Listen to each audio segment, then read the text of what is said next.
amis, bien le bonjour et nous voilà pour une actualisation même intraday, on va même aller en intraday sur le Bitcoin.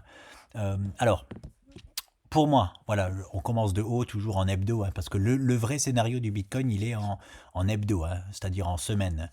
C'est pour ça que c'est très lent, hein, le Bitcoin, et c'est pour ça aussi que moi, ça me tend quand on me parle de bull run sur le Bitcoin. Il n'y a aucun bull run sur la sphère crypto-monnaie, hein.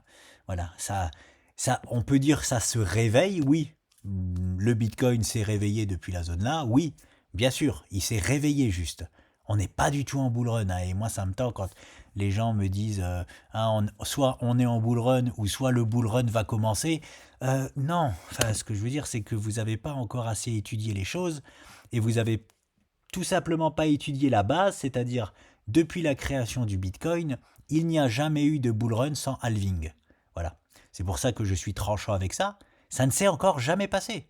Si aujourd'hui ou si avant euh, avril 2024, je vous donne des dates bien précises, si avant avril 2024 on part en bull run, je serai le premier surpris. Voilà. Parce que ça ne s'est jamais passé. Tout simplement, hein, ça ne s'est jamais passé. Donc je vois pas pourquoi ça se passerait là maintenant en fait. Donc, mais bon, voilà, hein. Peut-être que j'ai tort encore une fois, mais en tout cas, je préfère me placer des côtés des statistiques comme d'habitude. Ça s'est jamais passé, donc bah, je préfère dire ça se passera pas avant deuxième semestre 2024. Donc voilà. Et je pense que ceux qui parlent de bull run ou tout ça ne savent juste pas ça. N'ont pas juste étudié les choses par rapport à ça. C'est une information qui leur manque. Voilà. Donc ça, c'est pour éclaircir le sujet. Donc on est toujours pour moi là-dedans. C'est-à-dire, lorsqu'on était dans cette bulle-là, vous vous rappelez, j'avais mis cette flèche-là en disant ouh là là, ça pour moi c'est une figure fortement baissière. Et voici l'objectif principal de cette figure. Moi je nous vois revenir dans cette zone rouge, voilà. Boum, effectivement, on a cassé cette figure à la baisse sans aucune surprise. Et maintenant, nous sommes sur un support qui tient toujours. Les 25 000 dollars tiennent fortement. Il y en a encore qui veulent absolument que ce support tienne, sinon c'est la fin du monde. Non, c'est pas la fin du monde, même si ce support cède. Voilà. Parce que ce serait étonnant même qu'il tienne ce support-là. De mon point de vue à moi, il peut tenir, bien évidemment, mais c'est pas le scénario à privilégier. C'est tout ce que j'ai à dire. C'est-à-dire que le scénario à privilégier, c'est ma flèche, hein. C'est toujours ma flèche. Pour l'instant, on est dedans, on est à la moitié du chemin, et moi, je nous vois revenir dans cette zone-là, aux alentours des 20-21 000 dollars. On peut même, hein, l'objectif complet de cette figure-là, hein, ne l'oubliez pas, c'est même les 18 000 dollars. Hein. C'est pas ce que je privilégie, alors que dans 60% des cas, c'est ce qu'on devrait faire au vu de la figure. Mais voilà, moi je prends le rectangle bleu là, je nous vois revenir aux alentours de la zone rouge. Voilà, après on peut pas dire exactement où ce sera, mais voilà, on est en tout cas toujours dans ce scénario donc baissier à court terme. Voilà, à court terme, on n'est pas en bear market. Hein. On n'est plus en bear market. Hein. On est en range market. Je le remets, ça, je sais c'est énorme, hein. Mais ça, je vais le mettre d'une autre couleur, est-ce que je peux? Oui, ça, allez en noir, c'est le range market du Bitcoin, voilà. Oui, c'est énorme, c'est énorme, ça fait... Mais c'est totalement classique, hein. C'est juste à x2 hein, pour le Bitcoin. Hein. Donc c'est un range market de, en gros, entre guillemets, en pourcentage de 100%. Le range market des altcoins, c'est du x3, c'est des fois du x5. Donc voilà, quand je dis le marché de la crypto juste se réveille et on part pas du tout en bull run, le réveil, il faut savoir que la majorité des altcoins, juste quand ils se réveillent, et ça s'est déjà passé sur pas mal d'altcoins, c'est x3. Voilà. Et les gens pensent, ah purée, on a fait plus 300%, ah, c'est parti, bull run. Non, non, on se réveille juste. Comme là, le Bitcoin, il nous a fait un x2. Hein.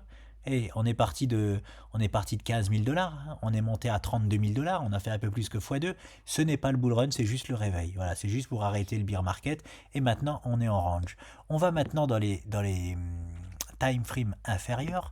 Et on va aller en daily. Oh, je suis désolé, c'est hyper chargé. Ne faites pas trop attention à tout ça. Nous, ce qui nous intéresse, voilà, je vais zoomer. Boum, ce qui nous intéresse, donc là, on a eu la cassure de notre énorme figure hebdo. Ce qui nous intéresse, c'est maintenant là. C'est juste ça. Je vais zoomer un peu plus. Voilà. c'est ici. Qu'est-ce qui se passe ici? On a, je vais mettre ça en plus gros, on a ce beau, je vais mettre plus épais, voilà, qu'on le voit, hop, un peu plus épais, hop, je suis désolé, c'est brouillon, hein, très brouillon, il y a beaucoup de choses, mais j'ai pas envie de les enlever. Donc voilà, à court terme, très court terme, même en on va dire en intraday, mais ça c'est du daily, c'est pas de l'intraday, mais je nous vois tout simplement aller bel et bien rechercher cette zone. Hein. Donc voilà, pourquoi? Parce qu'on est dans cette magnifique figure, c'est comment on appelle ça encore, un canal baissier tout simplement. Alors attention, statistiquement ça, on casse 8 fois sur 10 à la hausse.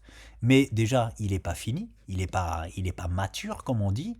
Donc on a fait que 1, 2, 3, que 4 virages. Généralement, on en fait minimum 5. Donc déjà, je vois la zone ici à court terme. C'est pour ça que je parle d'intraday, on va même aller en 4 heures. Ce sera encore plus parlant.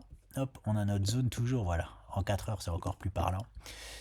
Voilà où on en est, voilà la zone dure, la zone très très dure du Bitcoin. Hein. C'était un gap ici qu'on peut qualifier de rupture, mais non parce qu'on est venu le combler heureusement assez rapidement, sinon c'est costaud, mais on est juste venu le combler et on est reparti en dessous directement. Hein. Donc le gap là, c'est une grosse résistance à l'heure actuelle pour le Bitcoin. C'est-à-dire que tant qu'on ne repasse pas au-dessus, on est baissier. Voilà, on continue, c'est pour ça qu'on est toujours dans mon scénario là, que je vous ai dit aux alentours, pour aller chercher au moins aux alentours des 20-21 000 dollars sur le Bitcoin. Tant qu'on ne repasse pas au-dessus de ça, on est dans ce scénario là, on est baissier. Et on verra, je repasse en daily pour voir, parce que même si, parce qu'on peut très bien refaire un pullback, hein, on peut très bien revenir en hebdo ici, comme je vous avais dessiné un scénario aussi sur une de mes vidéos, je vous disais, on peut très bien faire ceci, puis ceci, et tout le monde va croire que ah ça y est, en fait la baisse est finie. Hop, avant, c'est ce qu'on appelle un pullback, hein, tout simplement, hein, n'oubliez pas, avant de faire ça. Hein. Voilà. Donc, hop, je vais enlever tout ça, sinon ça va être vraiment trop chargé. Boum boum. Donc voilà, mais on va rester déjà dans l'instant présent. C'est ma zone ici. Et la zone ici, c'est un retour forcément vers ce support des 25 000 dollars. Et très important, on va voir ce qui se passe. Si je ne me trompe pas et qu'on vient dans cette zone-là, ce sera hyper intéressant d'analyser qu'est-ce qui se passe dans cette zone-là, de voir quelle structure le Bitcoin nous propose. Est-ce que ce sera une structure pour faire ceci et aller retrouver ce haut du canal-là? Ou est-ce qu'il va nous dessiner une structure magnifique pour aller chercher nos 20 000 dollars? Voilà, ça va être hyper intéressant une fois qu'on arrive dans cette zone-là. Ce qui est le moins à privilégier, c'est ça. Hein, moi, je privilégie beaucoup moins cette cassure tout de suite de ce canal à la hausse. Je sais, c'est bizarre, hein, je me mets toujours les stats de mon côté. C'est un canal baissier, on le casse à la baisse 80% du temps, mais pour l'instant, je ne privilégie pas du tout ça. Voilà. On peut très bien revenir en bas et puis aller valider ces 80% en remontant après plus loin là-bas. Là, dans l'instant présent, c'est la zone que je privilégie sur le Bitcoin. Voilà, et il y a un truc que j'ai pas regardé, ça va être intéressant de le voir en direct avec vous. C'est calculer l'objectif de cette figure si elle est cassée à la baisse. Voilà, je vais l'attendre un peu pour bien voir si... Hop, si j'y suis. Voilà, donc l'objectif, hop, on va faire ça. On va le prendre. Imaginons, hop, qu'on arrive dans cette zone-là. Voilà, c'est une projection, et voilà. On sera, hop, à peu près ici. J'arrive pas à la baisser un peu plus, donc ça nous ferait venir ici. Regardez le prix. 21 540.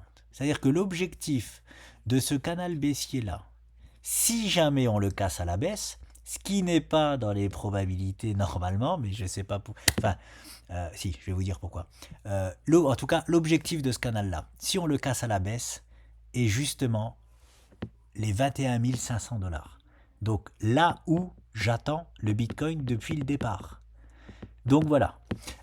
Pourquoi je préfère mettre ce canal baissier et les 80% de chances statistiquement qu'on a de le casser à la hausse, je mets ça de côté. Pourquoi? Parce que les plus grandes time frames prédominent toujours. C'est-à-dire que sur la time frame hebdo, nous sommes dans un scénario baissier. Voilà. Et bien sûr que là, nous avons une figure. Alors, pas tout de suite, hein. C'est-à-dire que lorsqu'elle sera un peu plus mature, on a une figure qu'on casse 80% du temps à la hausse. Mais c'est sur du 4 heures, c'est sur de l'intraday. Et une figure intraday 4 heures n'est pas assez puissante pour modifier la tendance de fond hebdo qui est baissière. Vous voyez un peu ce que je veux dire? Il me faut au moins du daily pour m'annuler une structure hebdo. Au moins du daily. Et quand je dis au moins du daily, il me faut vraiment une belle figure daily. Donc voilà. En tout cas, on reste dans l'instant présent. La zone à privilégier, pour moi, c'est ça. Et on verra par la suite ce que le Bitcoin nous donne. Est-ce que je fais... Je voulais aussi vous montrer le BNB parce que c'est chaud time sur le BNB. Je finis par le BNB. Non, pas en 4 heures. On arrive au dénouement. Hein. Voilà, j'ai peur d'une crise mondiale sur Binance et qui va forcément secouer la sphère crypto. Vous vous rappelez de ce scénario-là? Et bien là, le dénouement est proche. Hein. C'est-à-dire que je vais le mettre en journalier. Voilà. Sur le BNB, le dénouement est proche. Voici la figure que le BNB nous propose. Vous vous rappelez, on était ici, je vous avais dit, bon, moi je vends plutôt mes BNB et parce que, voilà, même si je loupe une hausse de 30%, je m'en fous parce que je vois peut-être un cataclysme sur le BNB. On a décroché à la baisse. Par contre, on s'est raccroché donc à cette grosse ligne rouge-là. On est venu la percer ici pour dire « Allez, c'est parti !» Mais c'était un faux départ. Il ne fallait pas s'enflammer. On est revenu dans ce triangle. Le dénouement, il peut être du jour au lendemain. Je vous le dis tout de suite. Pourquoi? Parce que ça, c'est une figure qu'on casse la plupart du temps à 70% de ce qu'on appelle la base apex de la figure. C'est-à-dire, regarde, on a 65 unités. 70% de 65, ça fait 6,5 x 7. 6 x 7, 42. Attendez, je prends en direct ma calculette. Donc 6,5 x 7, ça fait 45 séances. Et regardez, hop, où est-ce qu'on en est aujourd'hui? On en est tout pile à la 45e séance. C'est-à-dire qu'à partir de maintenant, à partir d'aujourd'hui même, bon après on va être samedi, dimanche, donc le week-end il se passe très souvent rien du tout sur la sphère crypto-monnaie. Mais en tout cas, si aujourd'hui il se passe rien, il peut y avoir un dénouement début de semaine prochaine sur le BNB. Et je l'attends avec impatience. J'attends avec impatience et même si j'ai tort. C'est-à-dire que je suis pressé qu'on choisisse, voilà, sur BNB, qu'on choisisse une direction. Est-ce qu'on part pour le cataclysme? Parce que si on fait ça, il va y avoir voilà, un cataclysme dans la sphère crypto. Mais je suis aussi, voilà, je veux qu'ils choisissent quelque chose. Et là, on y arrive. On y arrive début de semaine prochaine. Enfin, en tout cas, voilà, d'un jour à l'autre. Hein, on va sortir de cette figure-là, le BNB va nous proposer quelque chose, les bandes de Bollinger là se contractent assez fortement, moins qu'ici, mais voilà, il va se passer quelque chose. On va faire un move sur le BNB. Hein, haussier, baissier, on ne sait pas encore, moi j'ai un biais plutôt baissier, mais voilà, on ne sait pas encore. Mais je suis pressé qu'il nous le donne parce que je pourrais recharger partout dans le monde de la crypto, c'est-à-dire que s'il choisit le nord, bon, on a évité le pire sur BNB, on est sur tous les points bas possibles et imaginables, sur presque toutes les cryptos de la sphère crypto-moniale, eh ben, je vais recharger de partout. Hein, voilà. C'est le dernier truc que j'attendais sur le BNB. J'attends en fait que le Bitcoin vienne dans ma zone des 20 000 $ et justement de voir le dénouement sur le BNB pour vraiment recharger un max dans la sphère crypto-monnaie. Voilà, c'est tout. J'espère que vous avez aimé la vidéo et je vous dis à bientôt.